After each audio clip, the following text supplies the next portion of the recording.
Des airs antillaises en plein centre de l'île.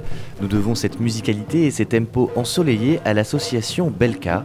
Spécialisée dans cette danse ancestrale, l'asso nous familiarise avec le folklore des îles depuis près d'une décennie. Alors j'étais pas tout seul à la base, donc ça fait un petit peu plus de 10 ans maintenant. On était 4 joyeux compagnons où on voulait justement faire un groupe folklorique et puis faire passer présenter un petit peu le folklore des Antilles et puis rester vraiment dans le sens où on est un groupe d'amis pour faire ça, donc bonne entente, bonne ambiance.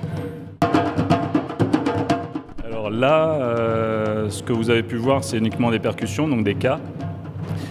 Faut savoir que à l'origine Belka, donc l'association Belka, c'était vraiment la contraction de Bel Air, qui est le folklore de Martinique, et de Gros Cas, qui est le folklore de Guadeloupe. Donc là, c'est essentiellement des cas. Sinon, vous pouvez avoir du tambour Bel Air, donc qui est un tambour avec un son beaucoup plus guttural. Habituellement, on est aussi accompagné du tibois, donc c'est les 2 baguettes et puis on tape sur le bambou, du chacha. Et on a également des flûtes des mornes, donc les flûtes en bambou, avec 2 flûtistes qui ne sont pas là ce soir par rapport à cette répétition, ou la corne de lambi pour généralement démarrer le spectacle. Je fais de la danse depuis l'âge de 7 ans, donc ça va bientôt faire plus de 10 ans que je danse le goka aux Antilles, puis à Paris et maintenant sur l'île. J'essaie justement de transmettre ma culture et de la partager avec les ultramarins qui sont ici.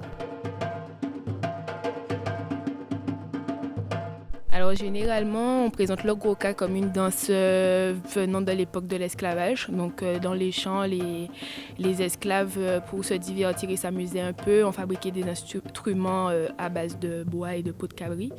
Et ils remontent de cette époque-là. Les amateurs du Belka s'essayent à cette danse 1 à 2 fois par semaine, un rythme pas forcément évident à acquérir. Alors les pas de danse, oui, effectivement, les rythmes sont des rythmes folkloriques traditionnels. Après les chorégraphies, donc c'est les danseuses qui adaptent leurs pas justement pour créer des nouvelles chorégraphies à chaque fois. Mais c'est effectivement du folklore, du traditionnel. C'est pas difficile à partir du moment où on apprend, quoi. Le truc, c'est qu'effectivement, il y a un déhanché qu'il faut avoir. Alors pour certaines personnes, on observe une certaine rigidité du bassin. Il y en a d'autres qui ont un petit peu plus de facilité, on va dire. Mais à partir du moment où on s'y met, ça va, quoi. Il faut s'y mettre, c'est tout. Le goka est composé de 7 rythmes, à savoir, par exemple, ce soir on a dansé du tumblak, un rythme assez gai. Ensuite on a dansé du roulé, un rythme plutôt de joie mais beaucoup plus lent. Le 6-8, c'est un rythme qui est inspiré de danse africaine. Et on a terminé par un étirement sur du kaladja. Pour danser au rythme des Antilles et pour plus d'informations, rendez-vous sur la page Facebook de l'association Belka.